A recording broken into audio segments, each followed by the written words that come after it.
Hola a todos, bueno, bienvenidos a la segunda clase de química. Vamos a comenzar la segunda clase. Hoy vamos a tratar, como les prometí, de hablar de la segunda clase que es de átomos. Bueno, mi nombre es Mariana Urbano, soy la profesora a cargo de la materia de química. Vamos a iniciar con qué es un átomo. Bien, acá les abrevié un poco para que sea de un... Hablamos de la clase pasada de átomos. Ya les voy a preparar un PDF y se los voy a dejar cargados en el campus, como otros temas también. Bien, es una partícula muy pequeña, ¿sí? El átomo es la partícula más pequeña e indivisible, dicen, ¿sí? Es decir, que no puedo dividirla. Por eso es que dice, es la partícula más pequeña de la materia, que no se puede dividir. No podemos dividir entonces al átomo. Pero después vamos a observar que vamos a encontrar subpartículas, es decir, partículas que componen al átomo. Bueno, los átomos son estructuras tan pequeñas que es imposible aislar uno y estudiarlo como en el microscopio. Al microscopio, observarlo en un microscopio, ¿sí? Es muy difícil. Entonces, se estudia el comportamiento del átomo a través del comportamiento o del estudio del comportamiento de la materia. Que sí sabemos, como dijimos, qué era la materia. Ahora vamos a recordar qué era la materia.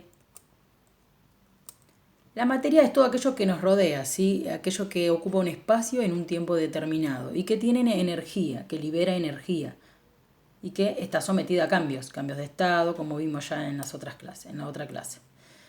Bueno, a pesar de que no pueden ser vistos los átomos, los científicos elaboraron representaciones del átomo para imaginar. Es como que imaginaron a través de la investigación del comportamiento de la materia, elaboraron representaciones para explicar cómo era un átomo a través de experimentaciones, ¿no? Bien, a esto se le llamó modelo atómico, es decir, a una representación gráfica del átomo, ¿sí? Esto es uno de los modelos, un modelo de Bohr se le dice, uno de los primeros, el primero fue el modelo de Bohr, entonces en el que se podía explicar cómo era el átomo. En el centro vemos un núcleo y alrededor órbitas, ¿sí? Esas órbitas orbitales se llama. Ahora vamos a ver. En el centro vemos un núcleo. Bien, en el núcleo vemos entonces esferas rojas y celestes. Las rojas corresponden, puede ser a dos. Las rojas y celestes corresponden a dos subpartículas. ¿A cuáles? Neutrones y protones. Entonces, ¿por qué está compuesto un átomo? Por protones y neutrones en el núcleo y en los orbitales, girando alrededor del núcleo, electrones, que lo vemos ahí, esferas de color verde.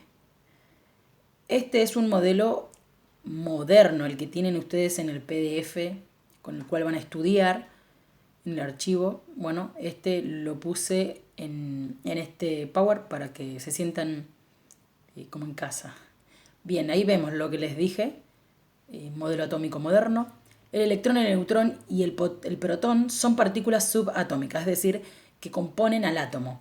Vemos ahí que el protón y el neutrón van a tener, el protón son las esferas verdes que tienen cargas positivas.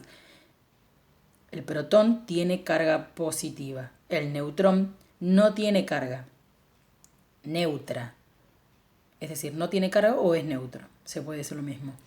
Y el electrón, carga negativa como lo señala ahí. El núcleo también se señala y alrededor serían los orbitales. En las orbitales tendríamos entonces los electrones. ¿Dónde? Vamos a ver. Dentro del protón, ¿qué vamos a tener entonces? Como dijimos recién, protones con carga positiva, neutrones que no poseen carga eléctrica y que se encuentran en la región central junto a los protones. Y la región central se llama entonces núcleos, como dijimos hoy, núcleo. Y los electrones se mueven alrededor del núcleo en regiones llamadas orbitales, Muy bien. Conceptos a tener en cuenta. Acá vamos a ver, por ejemplo, el modelo de Bohr o el modelo atómico, el modelo del átomo de cloro, ¿sí? Específicamente. Vemos el cloro ahí en el centro, en el gráfico de la izquierda tenemos el cloro en el centro y vemos lo que está alrededor son los orbitales, muy bien se ve ahí. En los orbitales, vamos acá los voy a señalar, estos son los orbitales. En cada orbital, acá tenemos 3 orbitales, 1, 2, 3. En cada orbital, por ejemplo en el primer orbital del cloro, acá tenemos el cloro, el núcleo. ¿Qué tendríamos dentro del núcleo entonces? Protones y neutrones, recuerden, protón con carga positiva y neutrón sin carga. Y alrededor los orbitales, el orbital van a estar entonces, ¿qué vamos a tener? Electrones con carga negativa. En el primer orbital vamos a tener 2 electrones. Con respecto al átomo de cloro estamos hablando siempre, ¿no? En el segundo orbital vamos a tener, ¿cuántos? 3, 6, 7. 8 deberíamos tener, conté mal. 8, muy bien, 8. Y en el último nivel 7 deberíamos tener, ¿sí? Tenemos 7. Entonces, en el primer nivel el cloro tiene 2 electrones. En el segundo nivel u orbital tiene 8 electrones. Y en el último nivel, o en el último orbital también se le llama, el cloro tiene 7 electrones. ¿Por qué girarán entonces alrededor los electrones del núcleo que tiene carga positiva? Por los protones. ¿Por qué? Son atraídos a su vez, ahora vamos a ver el concepto que nos va a derivar el hablar de cargas en un átomo. Es muy importante hablar de cargas en un átomo porque nos da la posibilidad de decir que se atraen o se repelen. Hablar de repulsión o de atracción de fuerzas de las cargas, ¿sí? Es decir, que entonces dentro del átomo existen fuerzas de repulsión y de atracción, y a su vez entre átomos. Acá tenemos el átomo de cloro, ¿sí? Existen muchos átomos, muchos elementos químicos. Este es el cloro. Acá tenemos protones. Se señala arriba con el número 17 la cantidad de protones. El número atómico se le dice a la cantidad de protones. Entonces, el cloro tiene 17 protones. ¿Dónde van a estar? En el núcleo. El cloro dice símbolo químico. Este es el símbolo con el que lo van a mencionar siempre al cloro. Este numerito que vemos acá abajo, acá está el nombre, y el número 453, es el número másico, ¿sí? El número, la masa atómica. ¿Cuánto pesa, digamos? Sería el cloro. Cada átomo va a tener entonces esas características. Número atómico, que es el número de protones que vamos a tener. La masa atómica, que va a ser 35,4 o 0,5 si redondeamos en el cloro. Y el símbolo, y obviamente ¿qué? La cantidad de neutrones, como dijimos. Ahora vamos a ver un poquito más de eso. Entonces, la carga eléctrica de las partículas subatómicas, ¿qué nos ayuda a entender las fuerzas de atracción y repulsión entre las mismas? Dijimos, entonces, dentro del átomo tenemos las partículas subatómicas. ¿Cuáles son? Neutrones, protones y electrones. Dentro del átomo esas partículas subatómicas se van a repeler o se van a atraer. En el caso de los electrones, como dijimos, vamos a volver a la anterior, estos electrones se están manteniendo alrededor de ¿qué? Del núcleo, que es positivo, porque tenemos los protones. Entonces se mantienen atraídos por sus cargas eléctricas que son distintas. Ahora vamos a ver cuándo se atraen y cuándo se repelen. Bien, esto significa que aquí vemos. Cuando son cargas iguales, por ejemplo, positiva y positiva, se van a repeler, como vemos, se repelen. Como el imán. ¿Sí? El imán realiza, se evidencia perfectamente lo que es fuerza de atracción y de repulsión. Ahí vemos cargas perfectas. Cuando son cargas negativas, por ejemplo, un electrón con un electrón, se repelen. Y cargas, por ejemplo, un protón con un electrón, se van a atraer. ¿Sí? Muy bien. Es por eso, por ejemplo, sería el caso de los orbitales con electrones negativos y dentro del núcleo. Por eso se mantienen atraídos los orbitales o los electrones alrededor del núcleo. ¿Qué quiere decir que un átomo sea neutro entonces? Bien, un átomo va a ser neutro cuando tenemos las mismas cantidades de protones que de neutrones. Es decir, que si el cloro tenía, ¿cuántos protones tenía el cloro? 17 protones. ¿Cuántos electrones va a tener para ser neutro? 17 electrones. Eso es un electrón, un átomo neutro. Cuando es neutro va a tener la misma cantidad de protones que de neutrones, ¿sí? Muy bien.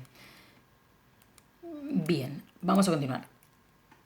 A partir de la identificación de muchos átomos o elementos químicos que surgieron al correr el tiempo, que se fueron descubriendo, ¿no?, en la Tierra, muchos átomos se fueron descubriendo. Entonces, la clasificación, para ir clasificándolos y diferenciándolos según sus propiedades físicas y químicas, y a raíz de la información que iban teniendo en cada periodo de la historia, ¿no?, de la vida. El primero fue Mendeleev, ¿sí? Mendeleev se diría, bueno, porque es un nombre muy francés. Y bueno, vieron cómo es. Cuesta nombrarlo. Bueno, la clasificación de este científico fue la primera, ¿sí? Es la más conocida y la elaborada de todas las primeras clasificaciones periódicas. Es el primero.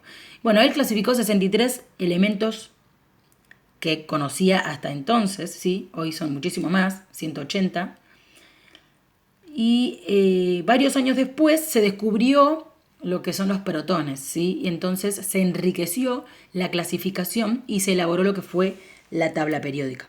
La tabla periódica actual la hizo Moseley en 1913 y ordenó los elementos de la tabla periódica de acuerdo al número atómico. ¿Qué era el número atómico? Eran los protones, como dijimos, ¿sí? El número de protones que tenemos. Entonces los ordenó según el número de protones en la tabla periódica que ahora les voy a enseñar. Enunció la ley periódica también. Si los elementos se colocan según aumenta su número atómico, se observa una variación periódica de sus propiedades físicas y químicas. ¿Sí? Acá vemos, todos los átomos del mismo elemento poseen el número de protones. ¿Qué quiere decir esto? Acá el hidrógeno está con el número 1, ¿sí? Es el elemento número 1. Acá tenemos el número 2, el helio. El litio con el número 3. El berilio con el número 4. El boro con el número 5. El carbono con el número 6, ¿sí? ¿Esos números qué son? Números atómicos, ¿sí? El número atómico entonces era la cantidad de protones que tenemos. ¿Qué quiere decir esto? Que el carbono está en el número 6, en el puesto número 6 de la tabla periódica, ¿sí? En la posición número 6. ¿Por qué? Porque tiene 6 protones. Entonces, ¿qué elemento únicamente tiene 6 protones? Es el carbono. El carbono solamente tiene 6 protones. Entonces, siempre que tengamos un elemento con 6 protones, vamos a estar hablando del carbono, al igual que el nitrógeno acá. El nitrógeno tiene 7 protones, bueno, vamos a estar hablando siempre de lo que es cuando tiene 7 protones, siempre vamos a estar identificando al nitrógeno. El oxígeno con 8 protones, el flúor con 9 protones, ubicado en la posición 9. ¿Qué otras cosas información nos puede dar la tabla periódica que conocemos todos? Algún momento habrán tenido la oportunidad de estar con una cerca. Tenemos estas columnas que se ven así, acá que yo les estoy señalando. Cada columna se llama grupo. Grupo 1, grupo 2, grupo 3, grupo 4, grupo 5, 6, 7, 8, 9, 10, 11, 12, 13, 14, 15, 16, 17 y 18. ¿Sí? 17, 18. Por ejemplo, el nitrógeno está en el grupo 15. ¿Sí? El oxígeno está en el grupo 16. Y así sucesivamente. ¿En qué grupo está el hidrógeno? En el 1. Bien. Otro dato que nos puede otorgar la tabla periódica es el periodo. El periodo siempre son las filas. Entonces, ¿qué es el periodo? Hablando en criollo, cada periodo es la cantidad de orbitales que tiene ese elemento. Por ejemplo, el hidrógeno tiene un orbital porque está en el periodo 1. Tiene un orbital, ¿sí? El litio, por ejemplo, tiene dos, está en el periodo 2. Todos estos están en el periodo 2. El neón, el flúor, el oxígeno, el nitrógeno, el carbono, el boro. Están en el periodo 2. Entonces lo que quiere decir, la información que me aporta es que tenemos dos orbitales, ¿sí? Muy bien. Otra información que podemos tener de acuerdo al grupo en el que esté, por ejemplo, el hidrógeno está en el grupo 1, ¿no? ¿Y cuántos hidrógenos, cuántos electrones tendrá en el último nivel? 1, porque está en el grupo 1. El berilio, ¿cuántos electrones tendrá en el último nivel? 2. El boro, ¿cuántos electrones tendrá en el último nivel? No vamos a decir 13. 3. El aluminio, 3. El carbono, no vamos a decir 14. 4. Y así. Son los electrones, entonces el grupo me va a dar la información de la cantidad de electrones que tengamos en el último nivel. Recordar como, por ejemplo, el cloro tenía en el último nivel 7. Y vamos acá a visualizar que es verdad. Está en el grupo 17. En el grupo 17. Dijimos que no podemos decir 17. Entonces tomamos como referencia en el grupo 7. Que tiene 7 en el último nivel. ¿Y cuántos orbitales tenía que contamos el cloro?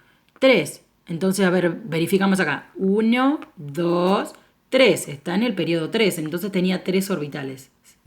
Espero haberme explicado bien. Vamos a continuar. Bueno, entonces recordando. La tabla periódica nos va a dar varios datos. Primero, los periodos, que acá hablamos. Periodos, que son los horizontales. Y los grupos, ¿sí? 18 grupos y 7 periodos. Los periodos, la cantidad de orbitales que tenemos.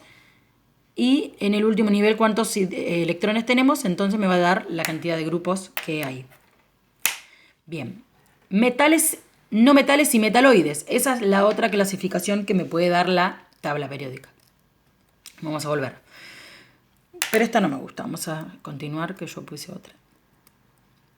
Acá tenemos esta tabla. En esta tabla yo les puse en celeste los metales. Todos estos van a ser clasificados como metales. Es otra clasificación que se hizo teniendo en cuenta las propiedades físicas y químicas que se observaron a través del tiempo, analizando cada elemento que fue surgiendo en la historia, cada propiedad diferente que se iban diferenciando, obviamente. Por ejemplo, el calcio se diferenciaba del bromo. Entonces colocaron el calcio dentro del grupo de los metales y al bromo dentro del grupo de los no metales. Los amarillos son no metales, ¿sí? Acá se cruzaría una línea imaginaria de separación de no metales. Estos en verde son los metaloides. ¿Qué quieren decir? Elementos que están entre el metal y el no metal, ¿sí? Comparten ciertas ciertas propiedades entre los metales y los no metales.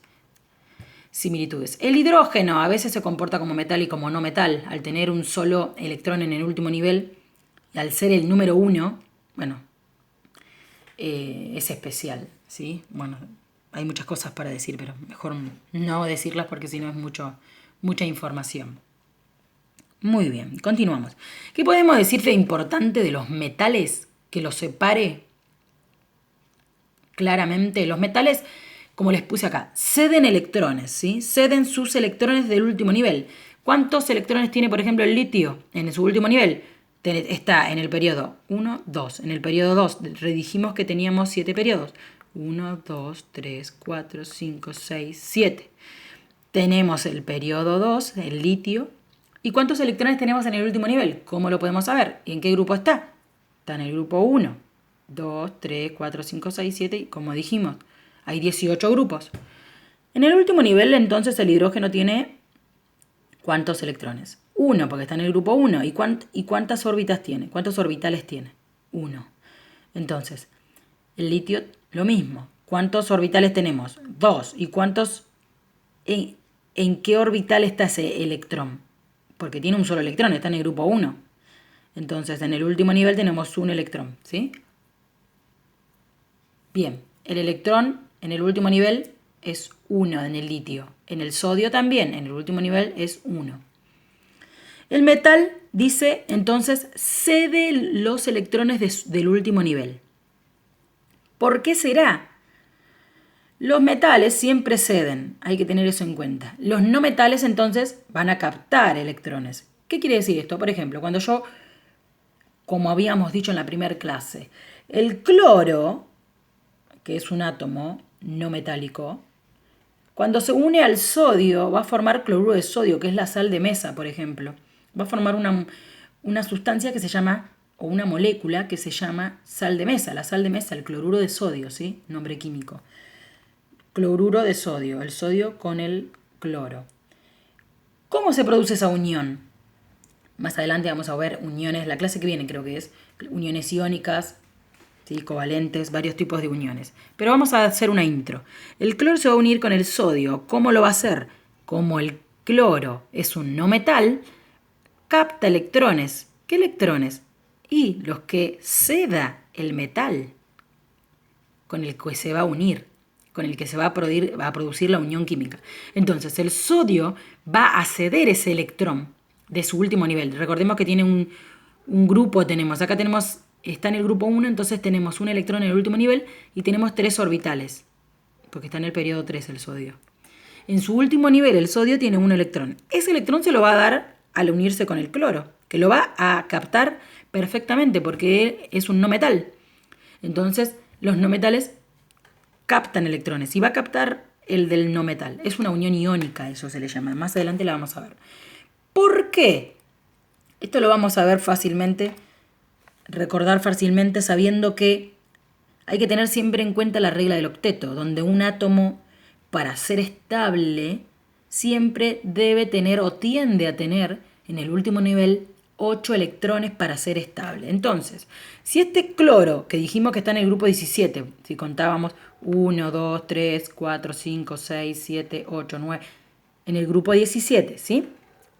Está en el grupo 17, entonces tiene en el último nivel, dijimos que no tomábamos el número 17, sino el 7, y en el último nivel, si no, es fácil, se mira la tabla de periódica, en el último nivel, cuántos electrones tiene el cloro, y ahí se verifica. Tiene 7. Como tiene 7, y hay que llegar a la regla del octeto, donde tiene que tener 8 en total, es mucho más fácil captar el electrón que me falta que ceder mi 7, porque requiere más energía. Entonces, es más conveniente captar ese electrón. Y el sodio va a ceder el único electrón que tiene en el último nivel, porque si nos fijamos en el anterior nivel, que sería en el 2, en la órbita número 2 del sodio, tendrá 8 electrones y va a estar estable él y el cloro también adquiriendo su electrón de último nivel. Entonces se va a producir la unión entre el cloro y el sodio, formándose cloruro de sodio, una unión estable, y el cloro va a estar estable cumpliendo la regla del octeto, teniendo en su último nivel 8 electrones. Y así se producen todas las uniones. Bien, ahora vamos a hablar de isótopos. ¿Qué son los isótopos? Un átomo, entonces dijimos que un átomo siempre va a tener, siempre que hablamos del cloro va a tener, por ejemplo, 17 protones, ¿sí? Siempre que hablamos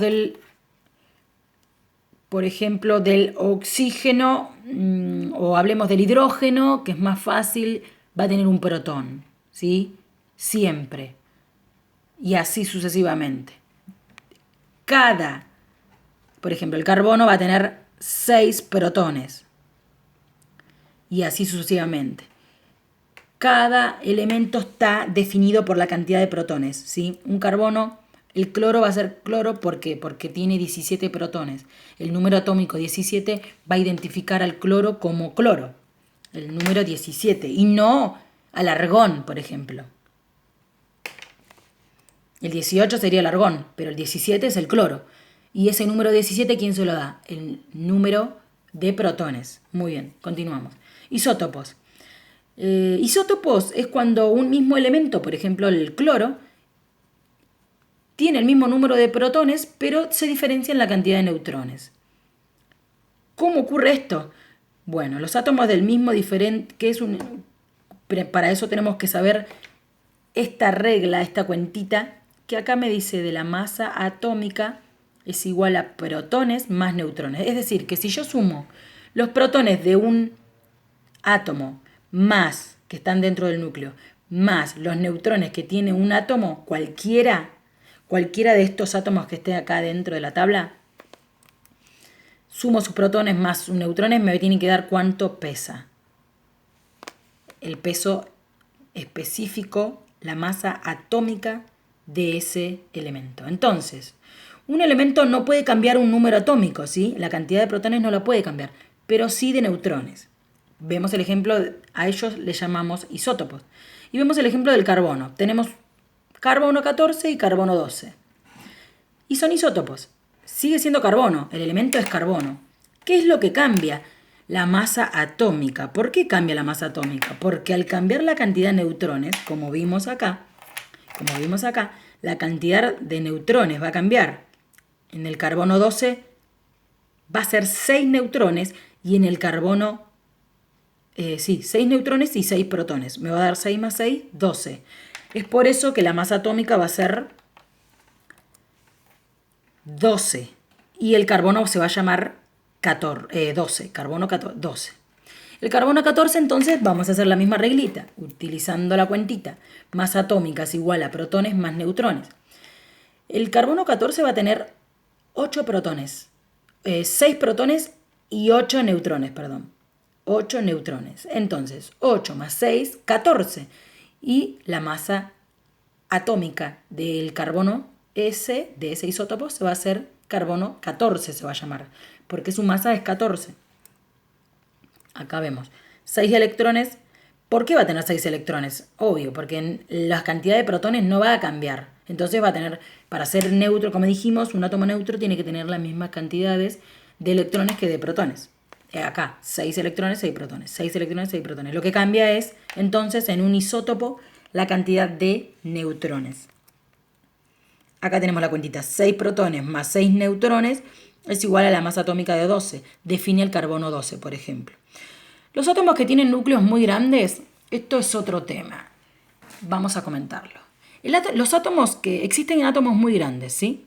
Con gran cantidad entonces de protones y neutrones. ¿Por qué? Porque tienen dentro núcleos muy grandes. Esos átomos especiales de los que estamos hablando tienen un núcleo muy grande.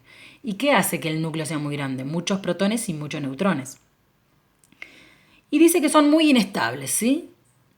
Bien. Al ser inestables, tienden a perder partículas y energía. Cuando hablamos de partículas, hablamos de neutrones y de protones, ¿sí? Porque el núcleo es lo que se va a romper. Como el núcleo es grande, termina siendo inestable y va a colapsar. Se desintegra espontáneamente, obteniéndose núcleos más pequeños y así más estables. Entonces, durante esa desintegración, los núcleos emiten esos rayos o llamados también radiaciones.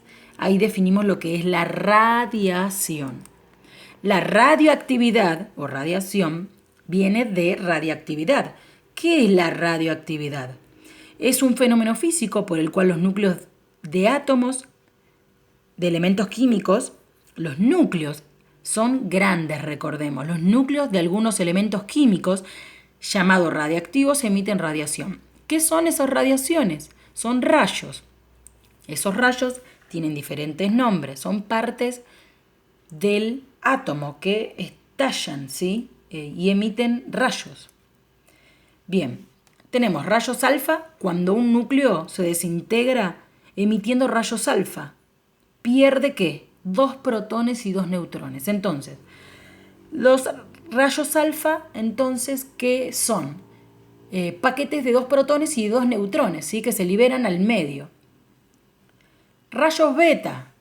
Cuando un núcleo emite una partícula beta, se pierde un núcleo que se rompe y que va a perder un neutrón y gana un protón.